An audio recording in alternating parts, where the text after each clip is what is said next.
com temas tão importantes. Sempre eu fico relembrando e passando aqui na cabeça, Dora, a importância da gente estar aqui, a importância de reunir pessoas que têm uma condição de levar adiante muitas das agendas que a gente constrói e, como o presidente falou, também exerce de multilateralidade ou de bilateralismo junto com os países que a gente visita, em que a gente tem a oportunidade de contar um pouco do que está acontecendo no Brasil, entender o que está acontecendo fora, juntar essas pontas. Apesar das recomendações todas de não saudar todos, pelo menos alguns a gente não consegue.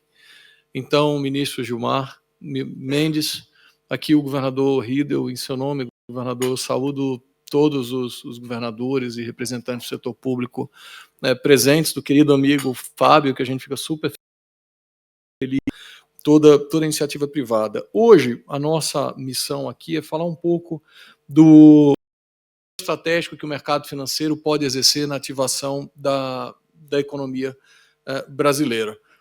A gente, nesse momento, passa também pelo Fórum de Davos, acontecendo praticamente ao mesmo tempo, trazendo temas da tecnologia, inteligência artificial, desenvolvimento sustentável, e a gente tem a oportunidade de, ainda nesse contexto de tantas mudanças geopolíticas, a mudança aí no governo americano e as consequências que vai ter no mundo inteiro, no Brasil, tem a oportunidade de trazer um olhar para o nosso país e especificamente para o setor financeiro. O setor financeiro no Brasil é reconhecido pela solidez, pela prudência, pela inovação tecnológica, pelas transformações que temos implementado nos últimos anos, e é um motor-chave da economia.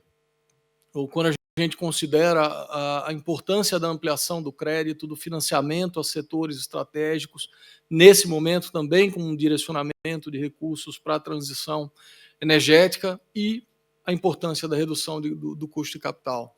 Não tem como a gente falar do setor financeiro sem destacar a nossa necessidade de dever de casa no Brasil. A gente continua enfrentando desafios estruturais que a gente achou que tinha superado, notadamente a questão fiscal, a importância da reforma tributária, a necessidade de segurança jurídica e criação de um ambiente de negócios adequado para sustentar do setor financeiro. O canal de desenvolvimento do setor financeiro no mercado, na economia real, é o crédito. Os principais desafios que a gente tem hoje ainda são ligados às altas taxas de juros, e como o Isaac comentou mais cedo aqui, a gente não está dizendo que essa taxa precisa baixar imediatamente, o que a gente está dizendo é que ela é um condicionante para que o mercado financeiro consiga funcionar, irrigando a economia, gerando os estímulos necessários, e para que ela aconteça nesse momento, a disciplina fiscal, a necessidade de ancoragem das expectativas do mercado, a construção de uma comunicação mais adequada com o mercado financeiro e reconstrução da credibilidade são fundamentais. Além da questão dos juros, é super importante encontrar caminhos para aumentar a acessibilidade desse crédito a uma parte relevante da população e às empresas, de específicos setores e de específicos portes. Já a gente também vai falar sobre isso, a gente está mencionando as microempresas, são responsáveis por 80% dos empregos formais, representam 27% do PIB, mas têm apenas 18% do crédito no país. Existe uma agenda de reforma que foi construída ainda no tempo do presidente Meirelles, lá no Banco Central e no Ministério da Fazenda, em que a gente precisa seguir. Por outro lado, a inclusão financeira chave, principalmente quando a gente fala de pessoa física, empresas ainda menores, é inegável o papel que o PIX, a agenda do Open Finance, tem trazido, permitindo, a gente cita e viu recentemente o impacto que uma comunicação inadequada em relação ao PIX pode trazer na economia. É importante ver como o Brasil adota essas tecnologias rapidamente e o papel que ele tem para estimular a inclusão financeira e o funcionamento das micro e pequenas empresas. É importante também que a gente considere os canais de financiamento a setores estratégicos. Eles são chave para que as instituições financeiras possam cumprir o seu papel, e aqui a gente destacou 3 questões que a gente considera bastante importantes. Primeiro, uma velha discussão que a gente tem de funding para o setor imobiliário. Recentemente, a gente viu uma série de mudanças anunciadas, seja no financiamento à pessoa física, seja no financiamento à pessoa jurídica, aos empreendimentos. A gente precisa construir um canal de funding. Aí, para mim, a solução para isso, além da redução de taxa de juros no médio e longo prazo, passa por trazer recursos do exterior. Mais cedo, o Dória estava falando aqui dos leads no Oriente. Para mim, é uma das principais fontes de recursos que a gente pode trazer para o setor imobiliário brasileiro, vem daí, além dos fundos tradicionais de pensão, o Oriente Médio, que gosta desse tipo de investimento real, que busca uma rentabilidade que a gente tem condição de oferecer no nosso mercado, e ao buscar esses recursos fora, a gente também direcionar esses recursos para infraestrutura e construção civil, que dependem de funding de longo prazo e que tem um impacto direto na melhora da qualidade de vida e também para apoiar essa transição para a economia de baixo carbono, economia mais sustentável. E algo que a gente não tem visto ser falado nos últimos tempos, as PPPs. As PPPs, além de trazerem agilidade pelo lado privado delas, essas empresas privadas têm uma capacidade de tomar crédito muito maior do que os entes públicos, então elas exercem um papel de busca de eficiência, de mais agilidade, de acesso a crédito direto, e as instituições financeiras estão prontas para acelerar essas debêntures, esses incentivados, que são chave para esses setores.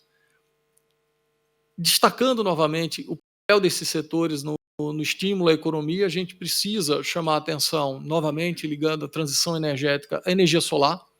Somente no ano passado foram quase 55 bilhões de reais em investimentos, foram quase 500 mil empregos gerados, e desde 2012, somente o setor de energia fotovoltaica gerou 1,5 milhão de empregos, ou seja, como estimular esses setores, além de descarbonizar a nossa economia, gera emprego, gera renda, gera produção de bens, gera consumo. O Brasil vai precisar de 1,3 trilhão para buscar a neutralidade nas emissões de carbono entre 2024 e 2050. Está aí uma oportunidade de crescimento para os bancos, de captação de recursos. O setor financeiro pode desempenhar um papel chave na emissão desses títulos e buscar esses recursos no mercado internacional. Mas a gente, para que essa expansão, seja no mercado financeiro, seja no mercado de instrumentos inovadores, cumpram o seu papel, se desenvolvam de verdade, a gente não pode esquecer os nossos desafios estruturais. É interessante olhar o que o Isaac falou mais cedo, o que a gente está falando agora, a convergência que existe de entendimento entre todos os setores sobre essa agenda que precisa acontecer no nosso país. Nós precisamos superar a baixa produtividade. E aqui a gente está falando de tecnologia, a gente está falando de educação, a gente está falando de capacitação de mão de obra. Quantos setores a gente senta para conversar e a gente tem um problema da falta de mão de obra capacitada, qualificada, para que esses setores possam se desenvolver. É um gargalo que a gente precisa, de um lado, agregar tecnologia, e aí não é à toa que dá a inteligência artificial como um dos temas a serem endereçados lá do outro lado, a educação. Muitos podem olhar a inteligência artificial como uma ameaça. Eu acho que a gente tem aí uma grande oportunidade, na medida que a gente não precisa, talvez, desenvolvimentos de uma maneira tão estruturada quando esse conhecimento precisa ser desenvolvido de maneira humana. A inteligência artificial aqui traz uma oportunidade da gente dar um salto. Na medida que agrega produtividade, na medida que o conhecimento do uso dela, do próprio desenvolvimento de prompts, da própria dinâmica de ganho de eficiência, simplifica esse processo, ao invés da gente rejeitar a mudança e a inovação, a gente devia estar procurando abraçá-la, entender como essas quebras estruturais, provavelmente como o Mário Mesquita aqui chamaria uma mudança de série temporal, de oportunidade que está posta, podem colocar o Brasil no jogo de novo. A carga tributária que a gente discute há tantos tempos, a tanta reforma tributária que foi aprovada no Senado e na Câmara, acho que um passo importante foi dado, mas ainda existem muitas dúvidas no ar sobre como implementar essa regulamentação, como isso vai acontecer, exatamente quais setores associados e quais setores vão ter uma carga tributária maior, essa busca para eficiência, chave,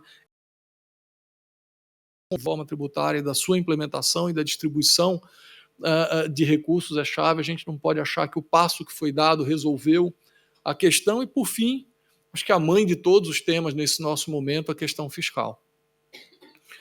Não existe caminho, como foi dito pelo Isaac mais cedo, sem o ajuste fiscal, sem a gente entender que isso não é uma matéria de direita ou de esquerda, de mais liberal ou de menos liberal. Né? Gastar o que se pode é um pilar essencial em qualquer atividade econômica, um pilar até da economia doméstica. Uma nação não pode discutir isso da forma como está sendo colocado. E a gente precisa entender que o mercado financeiro está aqui para ajudar, não para atrapalhar.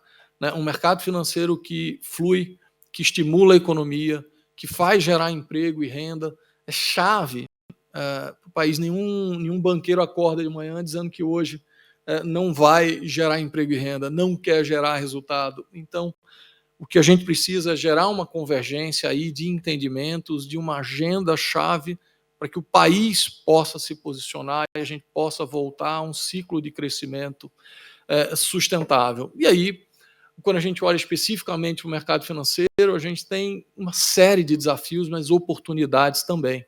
Mais de 70 milhões de clientes fizeram a primeira digital após o Pix. A gente está falando de 3, 4 anos atrás.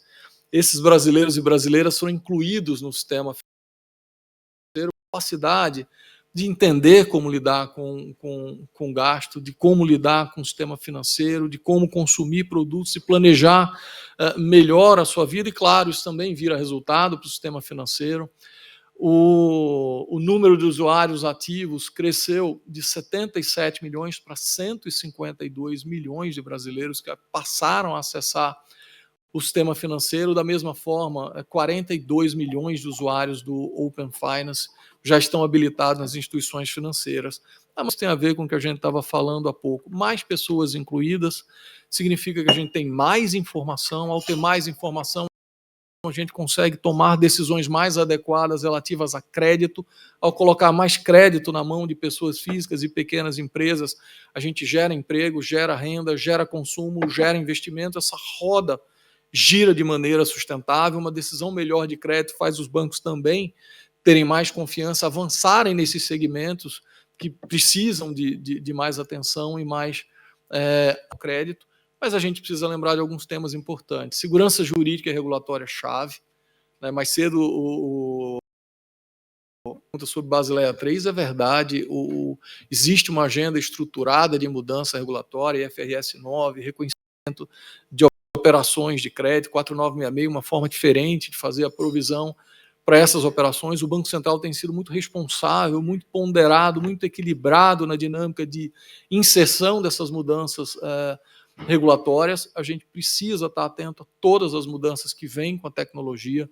Em outro lead, se eu não me engano, em Lisboa, a gente teve a oportunidade de falar do real digital, das novas soluções, de como a tokenização, os smart contracts, essa inserção nesse mundo digital, melhor eficiência, melhor acesso à informação, abre novos mercados, novas empresas prestadoras de serviços vão poder se inserir, o banco e o mercado financeiro vai ficar mais eficiente ainda. E, claro, como não poderia deixar de ser, a implementação de todas essas iniciativas precisa sempre de um olhar muito atento à gestão eficiente de risco, senão isso vira um problema lá na frente. Eu queria tirar um final para falar um pouco aqui do BRB, como a gente tem mudado a nossa atuação. Então, o BRB, que era um banco essencialmente do Distrito Federal, hoje está em 18 estados e mais no Distrito Federal. A gente tem clientes em 97% do território nacional e, em vários momentos, a gente mostrou como a gente pode atuar na ativação da economia.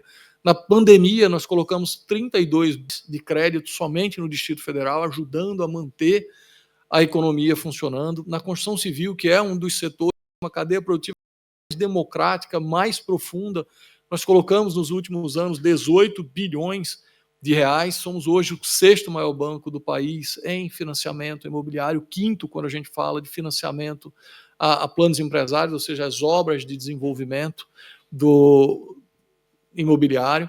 No crédito rural, outro setor que a gente elegeu como prioritário, nos últimos anos nós aplicamos mais de 4 bilhões e meio, totalizando 67 bilhões de reais concedidos em 5 anos. Além disso, a gente tem uma visão mais ampla de que o mercado financeiro não atua somente por meio do crédito. A gente também tem como gerar emprego e renda atuando em outros setores, patrocinando eventos culturais, eventos esportivos, gerando emprego e renda nas praças em que a gente atua.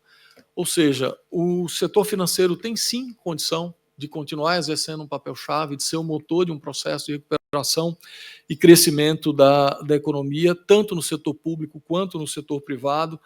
A agenda que está colocada aí não é tão complexa, não é tão inovadora, o que basta é a gente ter uma atenção, uma disciplina, tirar da frente alguns ruídos de comunicação, entender que o equilíbrio fiscal é chave, que a tecnologia que está posta está à disposição de todos nós, ter um papel equilibrado também na educação financeira, na educação e na transformação digital. Muito obrigado a todos.